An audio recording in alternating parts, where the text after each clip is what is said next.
Hello, everybody, and welcome to Boundary Line Podcast with Dillon and Sheldon. And thank you so much for joining us on a new podcast here. And boy, oh boy, what a brilliant few games we've had already, Sheldon. I mean, Mumbai versus RCB. I think every time these two teams clash, amazing stuff always happens, eh?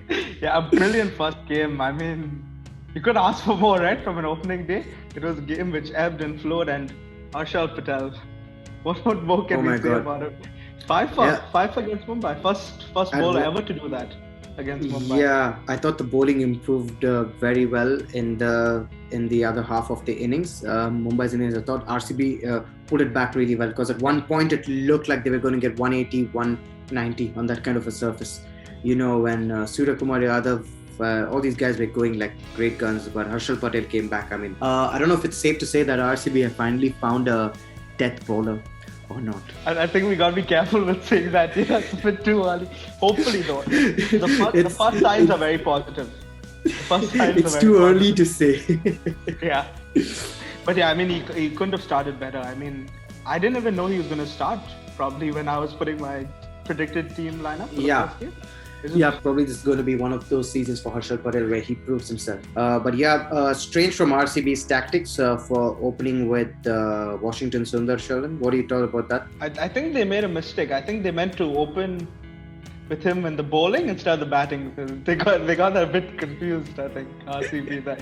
Because I don't understand why he's opening batting. I mean, I guess you want to try out tactics. You want to talk about a team doing strange stuff, then I think RCB is on that list. I think they thought they were still in the training camp, trying out new stuff.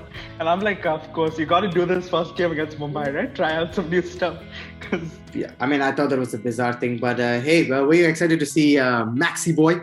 Glenn Maxwell, smoked those 2 sixes. I mean, the big show, right? Everyone was so happy to see him come to RCB, right? I mean, I feel he got so much criticism before the tournament. I mean, I thought some of it was so harsh. Everyone about his price tag. Yeah. He doesn't select how much his price is before the tournament. Yeah. Teams are going after him. It's not his fault.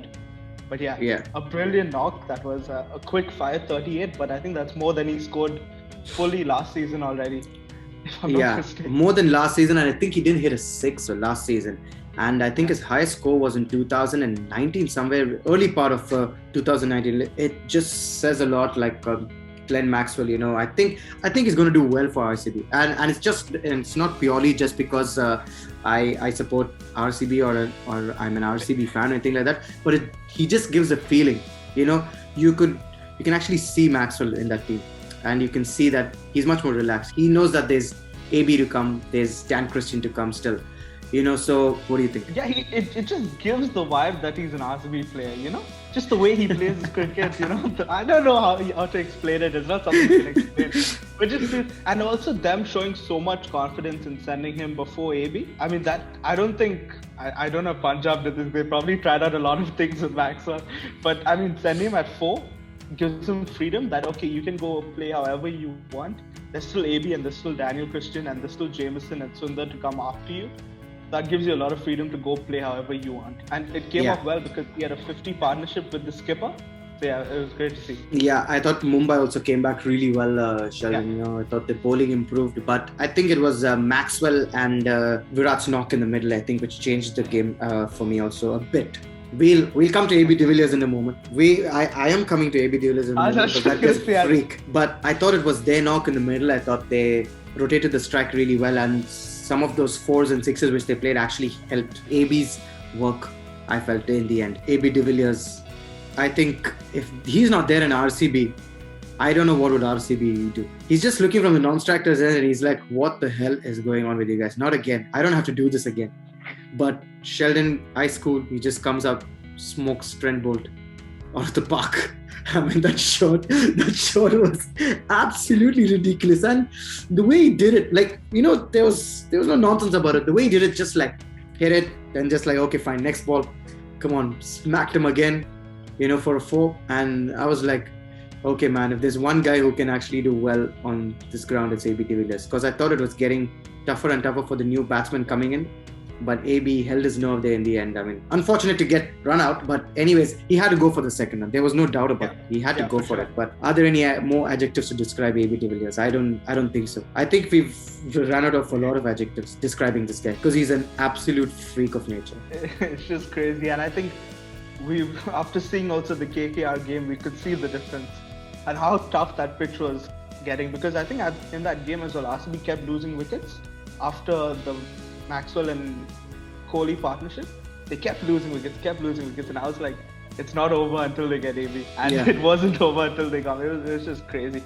And to play Bolt, Bumrah, and even Jensen, who was bowling pretty well on his debut in the death, he was bowling decently. Yeah, just the way he played was just out of this world. The fact that he looks around and he's like, okay, 4 overs left, and he had to go for that 1 over. It was that one big over which was going to make it difficult. And who does he take on? Takes on the fastest guy in Mumbai, Trent Bolt. Come on, this is unbelievable stuff. Trent Bolt at the death, you would say that, okay, fine, he bowls not that badly, but he's really effective. He's done the job in the past for Mumbai. AB de Villiers was on another level, just playing. And it just, like you said, it just shows how important that knock becomes, because from the matches now we've seen playing there on the pitch, chasing a score there even over 150, 160 can be really difficult. It is going to get tough, and I think teams now going to realize that if you win the toss, you're going to bat first. I think that's going to be the thing, because you can't afford to chase, and if the new batsman is going to come in, it's going to be highly difficult. Yeah, I think in Chennai that has to be the way to go. Win the toss, get runs on the board, and then ask your bowlers to do it in the back end. But yeah, fantastic. I mean, RCB doing it against that. I mean, they chased, but all due to AB at the end. I mean, that was just phenomenal. But yeah, RCB starting with a win. Again, I mean, this is crazy. Mumbai also, there's a record. Last 9 seasons, every first game they've lost. Yeah, and you know what happens in the end? They always end up in the top 4. They either win the championship. So it's, I don't know what to say. But we shouldn't be celebrating beating them. Yeah, we shouldn't be celebrating anything. It's not over until the last league match is played.